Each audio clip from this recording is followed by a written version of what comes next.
দেখো দেখো সবাই, সামনে খাটিয়ার উপরে সাদা কাপড়ে মুড়ে রাখা এই মানুষটা একদিন ছিল আপনজনের ভিড়ে।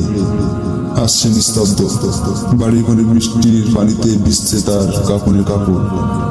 দুনিয়া এত স্বার্থপর যে মৃত্যুর পর কেউ আর তার খোঁজ রাখে না। তাই মৃত্যুর আগেই তোমরা সৎ কাজ করে যাও, না হলে এই পৃথিবী তোমাকেও ভুলে যাবে। গ্রামের এক প্রান্তে একটি ছোট বাড়ি, বাড়ির আঙিনায় রাখা আছে একটি খাটিয়া। তার উপরে সাদা কাপড় মুড়িয়ে শুয়ে আছেন একজন মানুষ।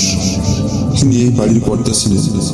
আকাশে তখন ঝুমঝুম বৃষ্টি, বৃষ্টির পানি এসে ভিজিয়ে দিচ্ছে তার সাদা কাপড়। কেউ কেমন পাত্তা দিচ্ছে না, সবাই ঘরে বসে আছে। কেউ জানালার ফাঁক দিয়ে তাকাচ্ছে, কেউ আবার নিজের কাছে ব্যস্ত। শুধু পাশের বাড়ির এক বৃদ্ধ দাঁড়িয়ে ফিস করে বললেন, আহারে মানুষ। জীবিত অবস্থায় তাকে ঘিরেছিল কত ভিড়, বন্ধু, আত্মীয়, প্রতিবেশী। আজ তিনি চলে গেছেন, আর তার কাপড় বৃষ্টিতে ভিজছে। কেউ খোঁজও নিচ্ছে না। দুনিয়া এত স্বার্থপর, মৃত্যুর পর সবাই মুখ ফিরিয়ে নেয়।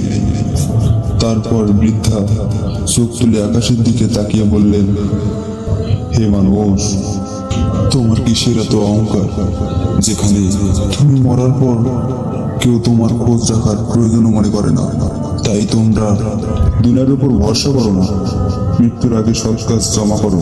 কারণ মরার পর কেউ তোমার খোঁজ রাখবে না, শুধু তোমার আমলই তোমার সাথে যাবে।